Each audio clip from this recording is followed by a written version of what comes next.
네, 오늘은 역대상 15장 1절에서 29절, 15장 전체 말씀이 되겠습니다. 조금 길긴 한데요. 그래도 함께 다 교독하도록 하겠습니다. 15장 1절에서 29절 말씀, 1절 제가 읽겠습니다. 다윗이 다윗성에 자기를 위하여 궁전을 세우고 또 하나님의 궤를 둘 곳을 마련하고 그것을 위하여 장막을 치고 다윗이 이르되 레위 사람 외에는 하나님의 궤를 맬 수 없나니 이는 여호와께서 그들을 택하사 여호와의 궤를 메고 영원히 그를 섬기게 하셨음이라 하고 다윗이 이스라엘 온 무리를 예루살렘으로 모으고 여호와의 궤를 그 마련한 곳으로 메어 올리고자 하여 다윗이 아론 자손과 레위 사람을 모으니 그핫 자손 중에 지도자 우리엘과 그의 형제가 120명이요 므라리 자손 중에 지도자 아시아와 그의 형제가 220명이요 게르솜 자손 중에서 지도자 요엘과 그의 형제가 130명이요 엘리사반 자손 중에 지도자 스미아와 그의 형제가 200명이요 헤브론 자손 중에 지도자 엘리엘과 그의 형제가 80명이요 우시엘 자손 중에 지도자 암미나답과 그의 형제가 112명이라 다윗이 제사장 사독과 아비아다를 부르고 또 레위 사람 우리엘과 아사야와 요엘과 스미야와 엘리엘과 암미나답을 불러 그들에게 이르되 너희는 레위 사람의 지도자이니 너희와 너희 형제는 몸을 성결하게 하고 내가 마련한 곳으로 이스라엘의 하나님 여호와의 궤를 메어 올리라. 전에는 너희가 매지 아니하였으므로 우리 하나님 여호와께서 우리를 찢으셨으니 이는 우리가 규례대로 그에게 구하지 아니하였음이라 하니 이에 제사장들과 레위 사람들이 이스라엘 하나님 여호와의 궤를 메고 올라가려 하여 몸을 성결하게 하고 모세가 여호와의 말씀을 따라 명령한 대로 레위 자손이 채에 하나님의 궤를 꿰어 어깨에 매니라. 다윗이 레위 사람의 어른들에게 명령하여 그의 형제들을 노래하는 자들로 세우고 비파와 수금과 제금 등의 악기를 울려서 즐거운 소리를 크게 내라 하매 레위 사람이 요엘의 아들 헤만과 그의 형제 중 베레아의 아들 아삽과 그의 형제 므라리 자손 중에 구사야의 아들 에단을 세우고 그 다음으로 그들의 형제 스가랴와 벤과 여아시엘과 스미라못과 여히엘과 운니와 엘리압과 브니야와 마세야와 마띠디아와 엘리블레후와 믹네야와 문지기 오벳 에돔과 여이엘을 세우니 노래하는 자 헤만과 아삽과 에단은 노제금을 크게 치는 자요 스가랴와 아시엘과 스미라못과 여히엘과 운니와 엘리압과 마세야와 브니야는 비파를 타서 알라못에 맞추는 자요 마띠디아와 엘라블레후와 믹네야와 오벳 에돔과 여이엘과 아사시아는 수금을 타서 8째 음에 맞추어 인도하는 자요 레위 사람의 지도자 그나냐는 노래에 익숙함으로 노래를 인도하는 자요 베레가와 엘가나는 궤 앞에서 문을 지키는 자요 제사장 스바냐와 요사밧과 느다넬과 아미세와 스가랴와 브나야와 엘리에셀은 궤 앞에서 나팔을 부는 자요 오벳에돔과 여히야는 궤 앞에서 문을 지키는 자이더라. 이에 다윗과 이스라엘 장로들과 천부장들이 가서 여호와의 언약궤를 즐거이 메고 오벳에돔의 집에서 올라왔는데 하나님이 여호와의 언약궤를 맨 레위 사람을 도우셨으므로 무리가 수송아지 7마리와 수량 7마리로 제사를 드렸더라. 다윗과 및 궤를 맨 레위 사람과 노래하는 자와 그의 우두머리 그나냐와 모든 노래하는 자도 다 세마포 겉옷을 입었으며 다윗은 또 배 에봇을 입었고 이스라엘 무리는 크게 부르며 뿔 나팔과 나팔을 불며 제금을 치며 비파와 수금을 힘있게 타며 여호와의 언약궤를 메어 올렸더라. 여호와의 언약궤가 다윗성으로 들어올 때에 사울의 딸 미갈이 창으로 내다보다가 함께 읽겠습니다. 다윗 왕이 춤추며 뛰노는 것을 보고 그 마음에 업신여겼더라.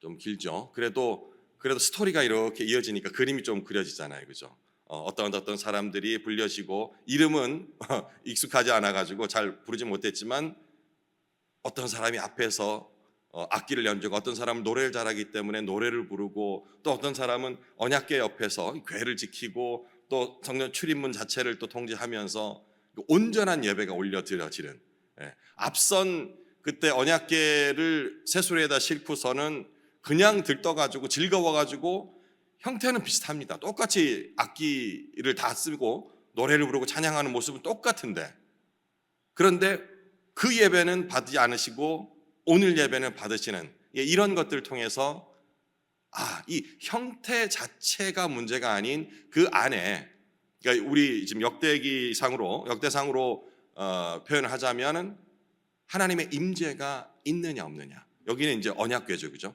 언약궤가 제대로 하나님의 방법대로 옮겨지냐 아니냐에 따라서 그 예배가 똑같은 형태를 띠지라도 하나님께서 받으시고 안 받으시고의 차이가 있다라는 점. 누군가 진심으로 좀 도우고 싶은 마음이 있어서 이렇게 그 도움을 전심을 다해서 다른 목적 없이 베풀었는데 오히려 오해를 받거나 혹은 내가 상처를 입은 그런 경험도 있으시죠?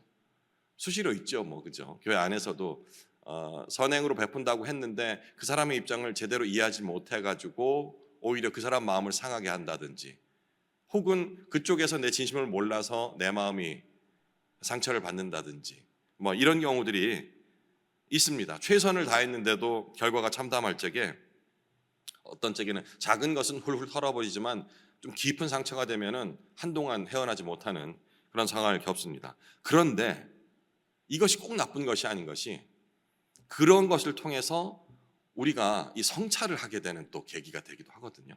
그죠? 아무 생각 없이 막 열심으로 행하던 일이 어떤 계기로 인해서 혹은 오해로 인해 가지고 그 사람의 상처 혹은 나에게 상처가 됐는데, 오히려 그걸 통해서 내가 저 사람 형편을 못해 하렸구나 라고 깨달을 수도 있고, 혹은 이건 내가 너무 인간적인 열심히 앞섰는데 라는 깨달음이 올 수도 있다라는 점에서 본다면 꼭 나쁜 것만은 아닌 것 같아요. 다윗이 하나님의 임재를 예루살렘 가운데 한가운데 모시고자 했던 그 열망, 잘못된 것이 아니었잖아요. 그런데 방식에, 하나님이 원하시는 방식이 아니었기 때문에 문제가 됐습니다. 하나님의 일을 하나님의 방식이 아닌 사람의 방식으로 하려고 했을 적에 이 역대기상에 나왔던 이 상황은 처참했습니다. 우사가 죽었잖아요, 그죠? 생명을 죽여야 하는 이런 극단적인 상황까지도 갔습니다. 그리고 백성들이 두려워했죠. 기뻐서 막 찬양하던 이들이 그럼 어떻게 해야 되지? 이걸 움직이지 말란 얘기인가?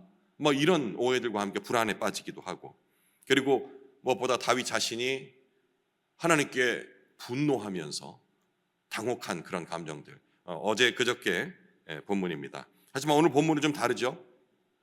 그 실패를 통해 다윗은 배웠고 이제는 하나님의 방식대로 하나님을 맞이할 준비를 지금 시작하고 있는 겁니다. 이스라엘 종교 행사 기록이 아닙니다. 이걸 보면서 예배의 원형을 찾아야지, 뭐 이것, 제 생각에는 그것을 바라보는 것이 아니고, 그러니까 어디서 찬양이 앞에서 부르고 나팔을 누가 불러야 되고 막 이런 형식을 바라보는 것이 아니고, 하나님께서 진정 원하시는 그 예배가 어떤 것인가 라는 거에 포커스가 맞춰졌으면 하는 생각입니다.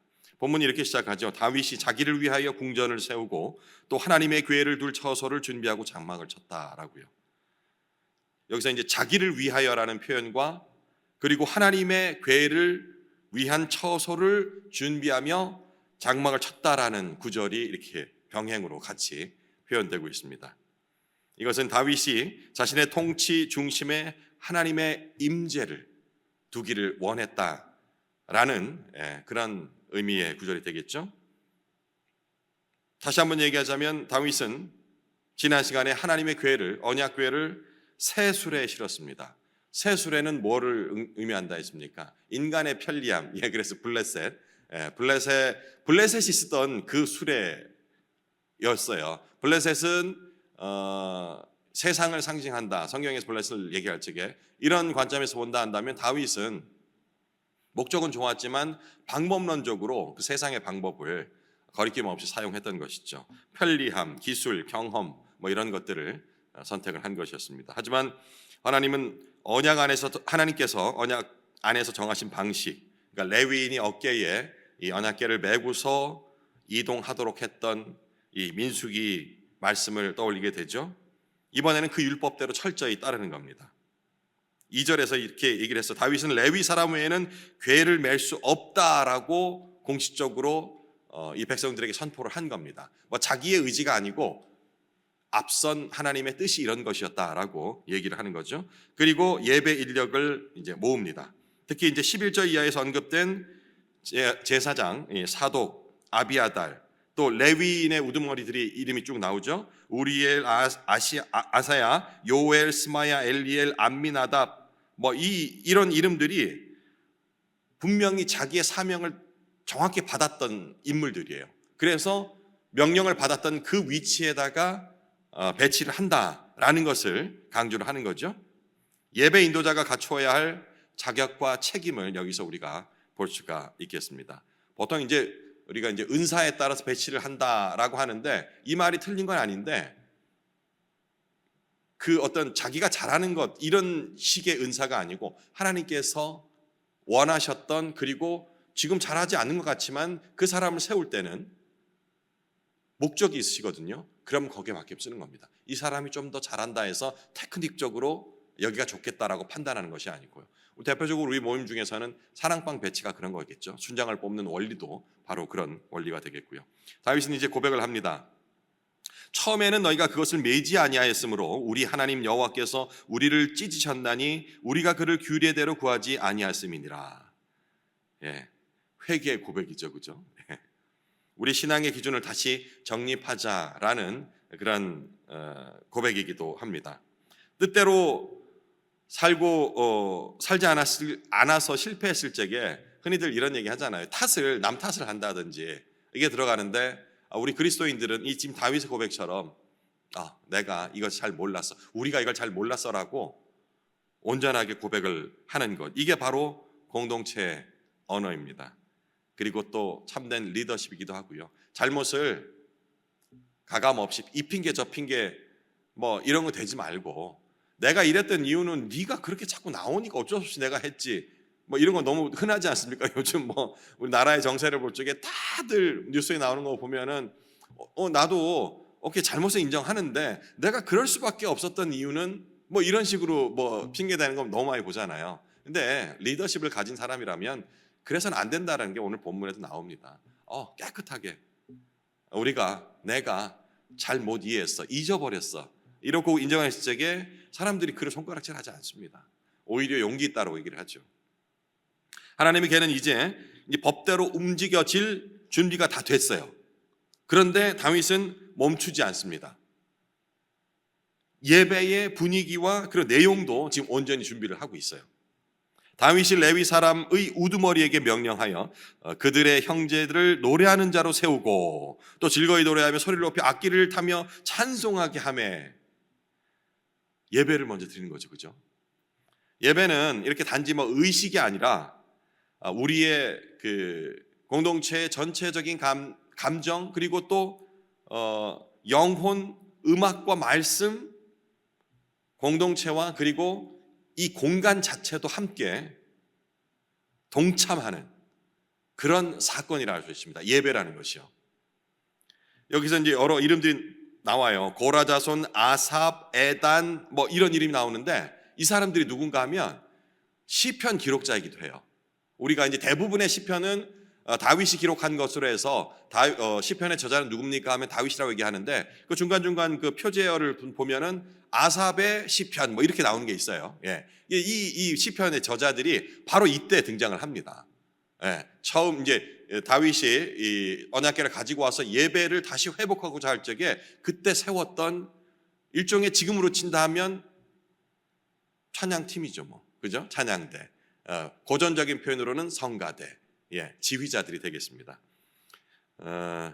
악기들 뭐 여긴 비파, 수금, 재금 지금의 악기와는 좀 모양이 좀 다르겠습니다만은 이것은 이 감정들을 더 북돋아 올릴 수 있는 도구로 사용되는 겁니다. 그러니까 우리가 이제 예배 시간에 악기들을 적절히 사용하는 것, 이게 적절히가 포인트입니다. 뭐 이 좋다 해가지고 다 갖다 놓고 하면은 너무 시끄러울 수도 있고, 그리고 또 실제 말씀보다는 형식이 더 중요할 수 있는데, 그래도 적절한 악기 사용들은 예배를 점점 더 깊게 들어갈 수 있는 도구로 사용할 수 있다라는 얘기가 되겠죠. 자, 그리고 이제 언약궤는 예루살렘을 향해서 이 예배를 마친 후에 움직이기 시작하죠. 26절에서 하나님이 레위 사람을 도우사라는 표현이 있어요. 하나님이 레위 사람을 도우사. 그러니까 이거는 이번 그 언약궤 이송이 그전과는 달리 하나님의 기뻐하심 속에서 이루어지고 있다라는, 그걸 짐작할 수 있겠죠. 하나님께서 레위 사람을 도우사 했으니까. 거기서 이제 소와 수송아지를 제물로 바치는 장면이 나옵니다. 이거는 영적인 의미로 예배에는 반드시 희생을 동반한다라는 게 있습니다. 구약의 예배 제사들은 다 이랬죠. 직접 나가서 그 제물을 각을 뜬다고 그러죠. 개인이 다 했어요. 그러니까 그 과정을 통해서 그 예배에 그 사람 예배자들이 동참을 할 수 있었던 거예요. 근데 지금 현대는 그러진 않잖아요. 우리가 동물을 제물을 바치지도 않고 뭐 우리 스스로 하지 않기 때문에 이 예배에 직접적인 예배자가 아닌 예배의 관전자, 그 예배를 관찰하는 사람으로 앉아 있다가 가는 경우들이 많아요. 직접 자기가 예배에 참여하지 않게 된다 하면 그 부분들을 영적으로 좀 판단해야 할 필요 있습니다.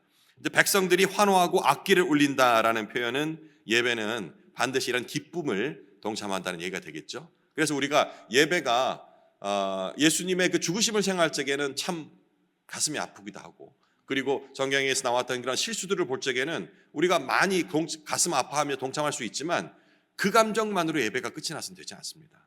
예배는 구원의 확신이 있기 때문에 결국은 기쁨으로 이어져야 돼요. 우리 회개만 있는 것이 아니고 기쁨까지 동참해야 한다라는 얘기입니다.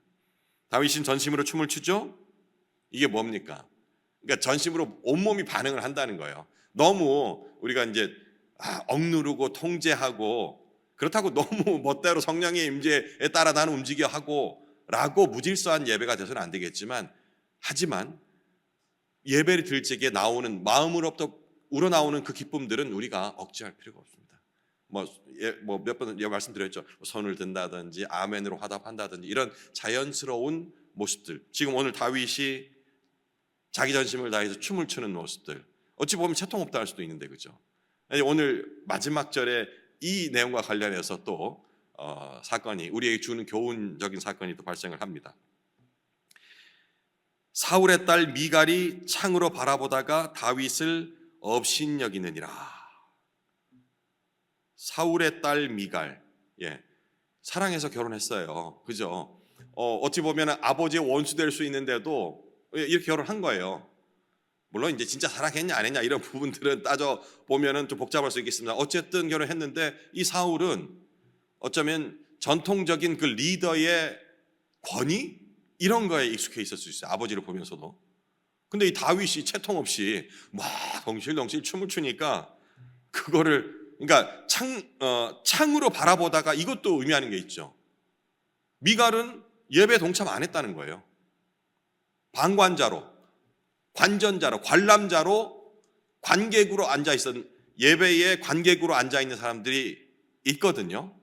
들어오지 못하고 말씀을 평가하려고 하고 찬양팀의 소리를 잘하나 못하나, 혹은 시끄럽나 안 시끄럽나, 이거 누구 소리 너무 큰데, 이렇게 판단들이 생각하면 그 사람 예배에 몰입을 못합니다. 그럼 예배자가 아닌 거예요. 목사님 저기서 정말 틀렸네. 저 얘기 또 하네. 이런 식의 판단들이 계속 예배 중에 임한다 한다면 스스로 생각해야 됩니다. 그거는 찬양하려는 찬양 팀의 때문도 아니고 목사님 때문도 아니고 내가 지금 예배를 온전히 드리고자 하는 예배자로 자리를 앉아있지 않기 때문에 그런 잡생각이 드는 거예요. 미갈이 지금 그러고 있잖아요. 왜 온 백성이 나와서 정말 기쁨으로 전심을 다해서 예배를 드리는데 왜 자기는 방에서 이렇게 창밖으로 쳐다보고 있는 거예요. 관전자잖아요. 예배자가 아니잖아요. 거기다가 채통 없다고 자기 남편 왕, 이 최고의 리더십을 업신여겼다고 이렇게 적혀 있습니다. 물론 이 역대의 상에는 미갈이 어떻게 된지 나오질 않습니다. 나오지 않는 이유는 아시죠? 역대의 기록 목적이 회복을 위한 목적이기 때문에 굳이 꼭 필요한 그 실수라든지 잘못들 그리고 어떻게 벌받은 이런 내용들은 많은 부분이 생략되어 있습니다. 사무엘서 같은 데를 보면은 이렇게 나와 있어요. 미갈이 6장에 보면은 어떤 이 일로 인하여 어떤 저주를 받냐면 자녀를 못 가져요. 이 창밖에서 예배자들을 보면서 관전하고 예배를 판단하고 자기 남편을 업신여겼던 이 일 때문에 자녀가 없게 되는 저주를 받게 된다고 사무엘 하 6장에 보면 이렇게 나옵니다. 이게 미갈만의 모습이겠습니까? 우리도 그러잖아요. 예배 생활 오래 하신 분들은 나름대로의 어떤 자기가 원하는 예배 스타일이 있기도 하고 뭐 이런 게 있습니다. 혹은 다른 공동체, 예배 공동체에서 있다 오신 분들은 또 거기랑 견주어서 또 이렇게 비교하기도 하고요. 그게 그렇게 썩 좋은 방향은 아닙니다. 예배에 어떤 것이 정답이다. 정답 하나밖에 없습니다. 예배에 하나님의 임재가 있냐 없냐라, 그것이 가장 중요한 것이지 앞에 주기도문을 하느냐 뒤에 주기도문을 하느냐, 이른바 뭐 대표기도가 있느냐 없느냐 뭐 이런 식의, 왜 대표기도를 평신도가 하느냐, 최소한 장로 권사 정도는 해야지, 이런 것들은 예배의 본질이 아니에요. 자꾸 그거 가지고 딴지를 걸면은 본인만 손해입니다. 어떤 공동체에서는 이렇게 했다. 그리고 또 아주 웅장한 장엄한 예배를 드리는 공동체도 있겠죠. 또 거기서 주는 이 마음의 든든함, 이런 것들이 있어요. 그건 그대로 그때 상황에 맞게 하는 주시는, 단지 우리는 그 예배에 온전히 하나님의 임재를 구하는 그 자체만 바라야지, 예배는 하나님의 은혜의 전신으로 반응하는 그런 사건이고 체면이나 우리의 그런 판단들, 계산이 있어야 하는 것이 아니라는 얘기입니다. 현대를 사는 우리가 언약궤 하나님의 임재를 직접 뭐 이렇게 움직이고 하지는 않죠, 그죠? 하지만 우리는 여전히 하나님의 임재를 우리 삶의 중심에 모시고 싶어하는 그러한 소망을 둔 자들입니다. 기억해야 할 것이, 다윗이 실패했을 때는 하나님의 방식을 무시했기 때문이라는 것, 그의 정성이 부족해서 실패한 것이 아닙니다. 40일 금식 기도를 안 했기 때문에 나에게 하나님이 응답을 해주시는 것이 아닙니다. 내가 헌금을 적게 했기 때문에 하나님의 복이 적게 오는 것이 아니라는 거예요. 다윗이 실패한 이유는 하나님의 방식을 잊어버리고 무시했기 때문이라는 겁니다. 하지만 그가 성공했을 때는 하나님의 말씀을 순종했을 때였습니다. 공동체와 함께 성결함으로, 우리 교단이 성결교단이라고 했어요. 이 성결함 때문에 성공을 한 것입니다. 우리는 어떻게 하나님의 임재 앞에 설 수 있을지 질문해야 합니다. 방법은 아시죠?